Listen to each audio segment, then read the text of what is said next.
সিনেমাটির শুরুতে আমাদেরকে বলা হয় জাপানের এক মিটিকার রানীর কথা।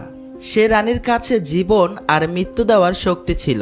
রানী যাকেই ছুঁত তারই মৃত্যু হয়ে যেত।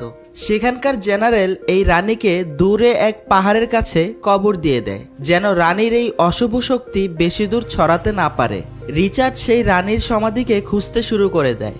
রিচার্ডের মাথায় এতটাই আবেগ ছিল যে সে তার পরিবারের চিন্তা করেনি। রিচার্ডের একটি মেয়ে ছিল যার নাম লারা, যাকে রিচার্ড একা ছেড়ে চলে যায়। এরপর সিনেমাতে লারাকে দেখানো হয় যে একজন বক্সার হয়ে গিয়েছিল। তখনই সেখানে ক্লাবের মালিক চলে আসে আর তাকে বলে যে তোমার মেম্বারশিপ কিন্তু এখনো বাকি আছে। এখান থেকেই লারার জীবনের কথা আমরা জানতে পারি। লারার বাবা রিচার্ড সে রানীকে খুঁজতে বের হয়ে গিয়েছিল। রিচার্ড আর কখনো ফিরে আসেনি। এরপর সেখানকার সরকার ঘোষণা করে যে রিচার্ড মারা গেছে, কিন্তু লারার কাছে টাকার কোনো অভাব ছিল না। লারার বাবা তার জন্য অনেক সম্পদ রেখে গিয়েছিল, কিন্তু লারা এই কথাটা কিছুতেই মানতে রাজি ছিল না যে তার বাবা মারা গেছে। লারার বাবার বিজনেস পার্টনার লারাকে বারবার বুঝায়, তাও লারা সম্পত্তির কাগজে সাইন করে না। লারার মনে হতো তার বাবা এখনও বেঁচে আছে। শেষ পর্যন্ত লারার বাবার বিজনেস পার্টনার তাকে রাজি করিয়ে ফেলে সম্পত্তির কাগজে সাইন করার জন্য। এটা যদি করা না হতো তাহলে তাদের সব সম্পত্তি নিলাম হয়ে যেত। এর সাথে লারা যখন সম্পত্তির কাগজগুলিতে সাইন করছিল তখন সে জানতে পারে যে লারার বাবা তার জন্য একটি জাপানিজ পাজেল রেখে গিয়েছিল। ওই পাজেলটি সমাধান করার পর ওই পাজেলের ভিতর থেকে লারা একটি সিক্রেট চিঠি দেখতে পায়। আর যখন সে ওই চিঠিটি পড়ে তৎক্ষণাৎ সে বুদ্ধি প্রয়োগ করে সেই ঠিকানায় চলে যায় যে জায়গায় তার বাবার সমাধি ছিল। লারা সেখানে গিয়ে তার বাবার সমাধির উপরে লেখা তার বাবার নামের প্রথম অক্ষরটি তার হাতের আঙ্গুল দিয়ে চাপ দেয়, আর সে যে চাবিটি পেয়েছিল ওটা দিয়ে লক খুলে। তখন ওখানকার একটি গুপ্ত জায়গার দরজা খুলে যায়, যেখানে গিয়ে লারা বুঝতে পারে যে তার বাবা তার অধিকাংশ সময় কোথায় কাটাতো। সেখানে লারা একটি ক্যামেরা দেখতে পায় যাতে তার বাবার একটি ভিডিও রেকর্ড করা ছিল। যখন লারা ওই ভিডিওটি দেখে তখন সে দেখতে পায় যে তার বাবা তাকে বলছে, আমি যখন এটা প্রমাণ করার জন্য বাড়ি থেকে চলে গিয়েছিলাম যে সুপার ন্যাচারাল পাওয়ার বলতে কিছু আছে, তখনই জাপানের এক রানীর ব্যাপারে আমি জানতে পারি আর আমি তাকে খোঁজার জন্য বেরিয়ে পড়লাম। তোমার মাকে হারিয়ে আমি খুব মানসিক আঘাত পেয়েছিলাম, এই কারণে আমি সেই রানীর সমাধিস্থল খুঁজতে বেরিয়ে পড়লাম যাতে তোমার মাকে আমি আবার জীবিত করতে পারি। আর এবার তোমাকে আমার সেই কাজ সম্পূর্ণ করতে হবে। তোমাকে সেই রানীর সম্পর্কিত সমস্ত তথ্য নষ্ট করে দিতে হবে যাতে সেগুলো যেন কোনো খারাপ মানুষের হাতে না যায়।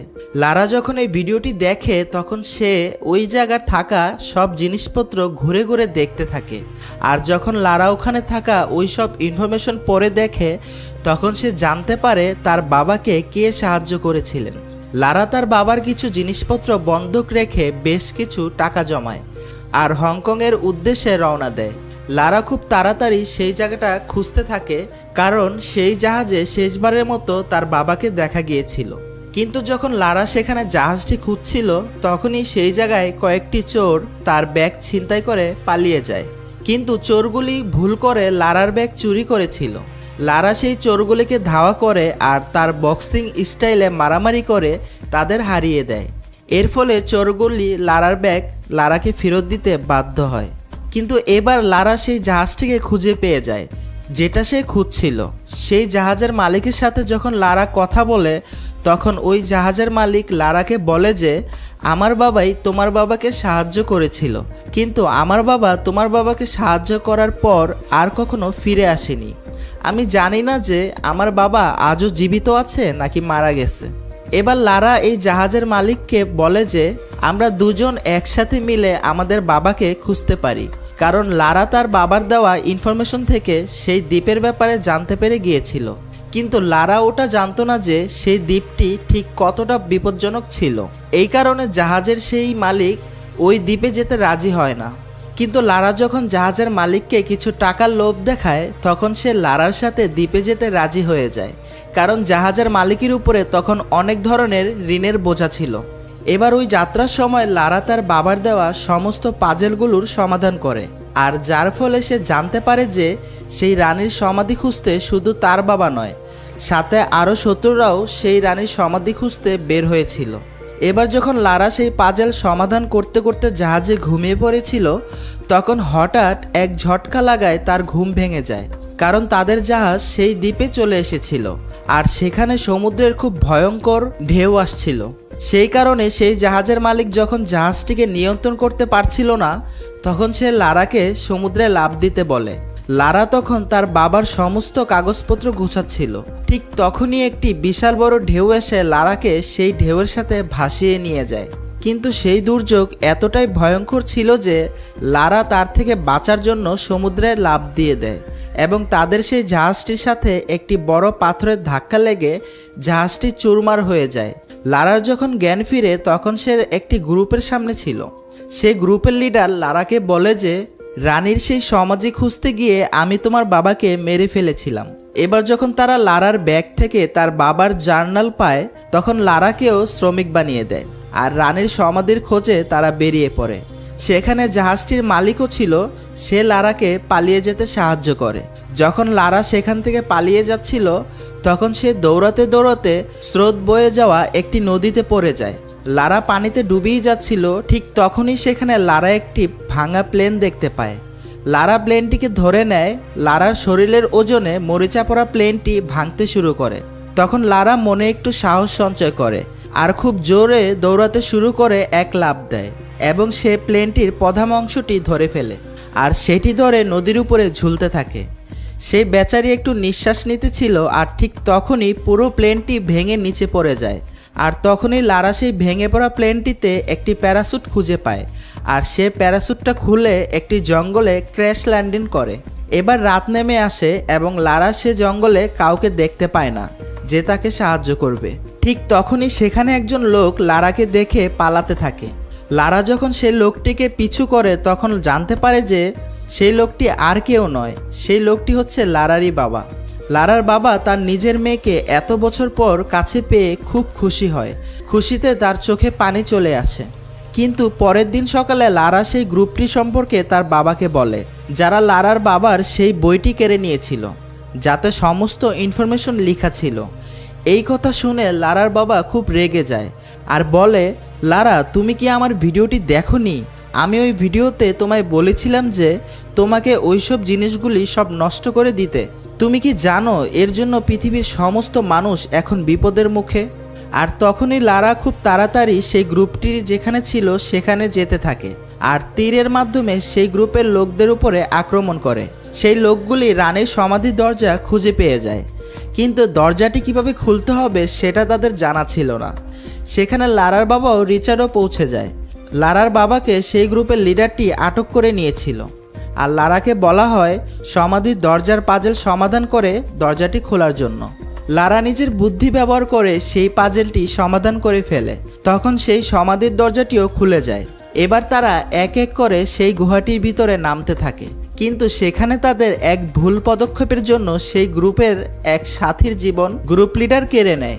তারা একটু সামনে গিয়ে একটি বিশাল গর্ত দেখতে পায়, যেখানে অনেক মৃত মানুষের কঙ্কাল পড়েছিল, যা দেখে তারা খুব আতঙ্কিত হয়ে পড়ে।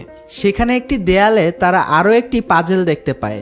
যখন তারা সেই পাজেলটিকে দেখছিল, ঠিক তখনই সেই গুহার দরজার ভিতর থেকে বন্ধ হয়ে যায় আর তাদের পায়ের তলার পাথরগুলি সরে যাচ্ছিল। লারাও পাথরের নিচে পড়তে পড়তে ভাগ্যবশত বেঁচে যায়। এবার যখন তাদের নজর আবার সেই দেওয়ালে পড়ে, তখন সে পাজেলই সে জায়গা থেকে বের হওয়ার রাস্তা চিনিয়ে দেয়। তখন লারা সেখানে থাকা বিভিন্ন আকারের পাথর একটার সাথে আরেকটা মিলাতে থাকে, কিন্তু কোনোটার সাথেই ফিট হচ্ছিল না। তখন লারা বুঝতে পারে সবুজ রং হলো স্বাধীনতার রং, আর তখনই সে নীল আর লাল রঙকে মিক্স করে সবুজ রং বানায়। এরপর সেখানকার দরজা খুলে যায়। সেই দরজা খোলার পর তারা রানীর সেই সমাধি দেখতে পায়।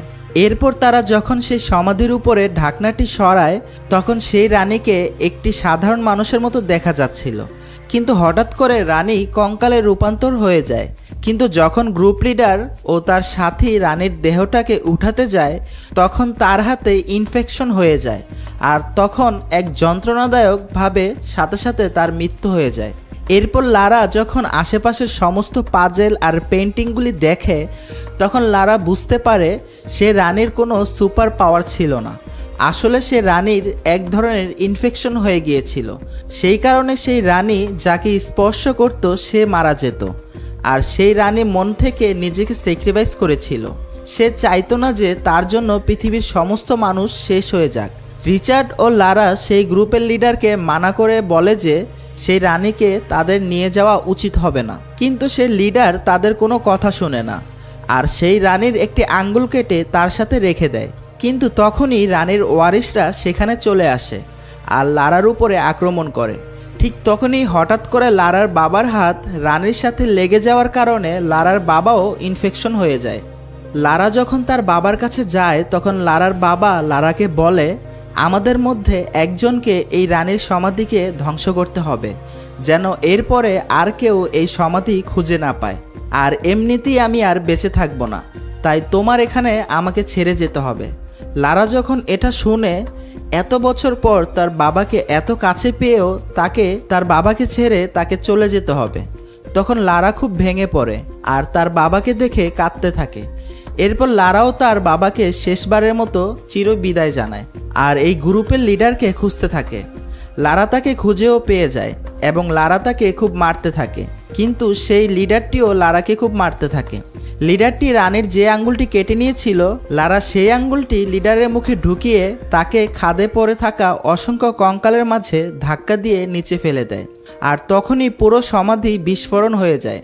লারা খুব দ্রুত দৌড়াতে থাকে আর গুহার বাইরে যাওয়ার পাথরের সামনে সে চলে এসেছিল, কিন্তু তখন সে সেখানে আটকে যায়। ভাগ্যক্রমে সেখানে ওই জাহাজের মালিক ছিল যে লারাকে বাঁচিয়ে নেয়। সেখানে একটি হেলিকপ্টার চলে এসেছিল। হেলিকপ্টারের মাঝে সবাই উঠে পড়ার পর একদম সুস্থভাবেই সবাই ওই দ্বীপ থেকে বেরিয়ে আসে। এরপর লারাকে আমরা লন্ডনে দেখতে পাই। সেখানে সে তার বাবার সমস্ত সম্পত্তি অ্যাকসেপ্ট করে। এবার যখন লারা নিজেদের কোম্পানির লিস্টগুলি দেখছিল তখন সে এমন একটি কোম্পানি খুঁজে পায় যারা সুপার ন্যাচারাল পাওয়ার দুনিয়া থেকে হাসিল করে নিজেরা কবজা করতে চেয়েছিল। আর সেই কোম্পানির মালিক আর কেউ নয়, তিনি হলেন লারার বাবার কোম্পানির বিজনেস পার্টনার, সেই মহিলা যাকে আমরা এই সিনেমার শুরুতে দেখেছিলাম। এনার কাজ এটাই ছিল যে লারাকে বিজনেসের কথায় জড়িয়ে রাখা, যাতে লারা তার কাজের মধ্যে না আসে। যখন লারা সব কিছু জেনে গিয়েছিল তখন লারা সিদ্ধান্ত নেয় যে সে ওই বিজনেস পার্টনারের মোকাবেলা করবে আর সে এরকম কিছু হতে দিবে না। আর ঠিক তখনই এইভাবে এই সিনেমাটি শেষ হয়ে যায়। বন্ধুরা, আমাদের আজকের মুভির এক্সপ্লেনেশন আপনাদের কাছে কেমন লেগেছে তা অবশ্যই একটি কমেন্ট করে জানিয়ে দিবেন প্লিজ, এবং আমাদের আজকের ভিডিওতে একটি লাইক করে দিবেন এবং সব সময় আমাদের চ্যানেলে এই ধরনের মুভি এক্সপ্লেনেশন ভিডিও পাওয়ার জন্য আমাদের চ্যানেলটি সাবস্ক্রাইব করুন এবং পাশের বেল আইকনটি প্রেস করে দিন। পরবর্তী ভিডিও আসার আগ পর্যন্ত সবাই ভালো থাকবেন, সুস্থ থাকবেন। আল্লাহ হাফেজ।